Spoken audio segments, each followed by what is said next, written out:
रामाय रामभद्राय रामचंद्राय वेदसे रघुनाथाय नाथाय सीताय पतये नमः.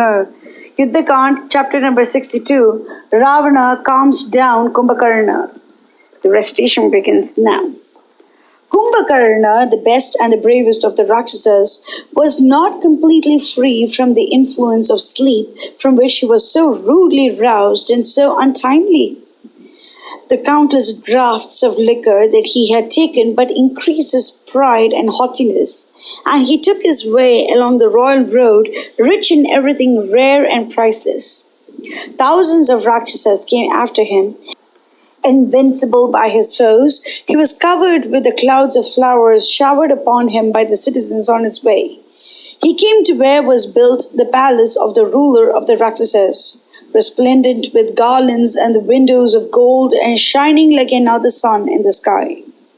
Like unto the lord of the day disappearing into the cloud banks, Kumbhakarna entered the palace and proceeded to the hall of audience and beheld Ravana as he reclined on his gem-encrusted throne, even as Indra beholds the grandsire in his seat of the lotus in the world of Brahma.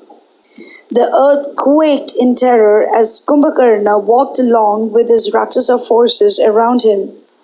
He passed many a suite of apartments and beheld his brother seated in the Pushpaka car with a faded look and heavy heart.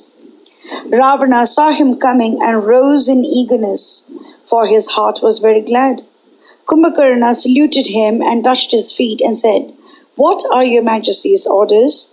The ruler of Lanka raised him, clasped him to his breast fondly, inquired after his health, smelt the crown of his head, and made him take his seat on a priceless throne. Kumbhakarna, of boundless strength and prowess, was not yet appeased in his anger by those marks of honor. His eyes blazed like fire as he said, "Your Majesty, what might be the reason for your having roused me from my sleep? I am honored that I am something in your eyes. Who is there that has dared to bring fear to your doors? Who is it that passes from the land of the living to the land of the corpses?" Ravana found that his brother was out of temper, and he said to himself, "He shares my weal and woe. Rather, he ought to do so. Now he is in a bad mood at being roused before his time. Sleep is dearer to him than my weal." That thought made him a little angry in his turn, and he replied, "It is 9 days since you began your sleep. Clasped in the arms of slumber, you are utterly dead to the concerns of this world. You know not the fear that has come to us through Rama. This Rama, the son of King Dasharatha, who trembled at the very sight of us, has secured the alliance of Sugriva, the lord of the monkeys, that feed upon roots and fruits and leap from tree to tree in the forest. He has thrown a bridge over the sea and has passed over to Lanka with his armies and takes means to wipe us all out from the face of the earth. Behold, the monkeys have invaded like billowy seas the groves, the gardens, the glades, the forests, and the mountains around our town. Our famous heroes have fallen a prey to those monkeys, but I see no means of slaying my enemies in battle. This is the fear that lies at my doors now.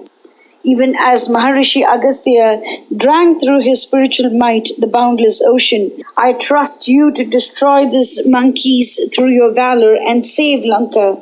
This is why I roused you from sleep. Our capital has in it only boys and old men. All its magnificence and splendor are a thing of past. I trust that only you can save us. You should do this for me as coming into the world together with me. Brother of mine, death of your foes, have I ever asked of you anything like this till now? Is there a bound to my love, friendship, and admiration for you? Do I not know how you again and again put to rout the gods and the asuras in battle, so that they fled in mad terror? The world's whole none who can stand by you in strength, courage, and valor. Take upon yourself your dreadful valor, and like a terrible storm scattering the winds in autumn, wipe off from the face of the earth this monkey hosts. Take from me the heavy load of anxiety, and bring peace and happiness to cool my burning heart. I know the love you bear for me. I know the love you bear towards battle. I trust you to behave as befits you. Mangalam Koshalendraya Mahaniya Gunaptiye Chakravarti Dhanurjaya Sarvabhaumaya Mangalam.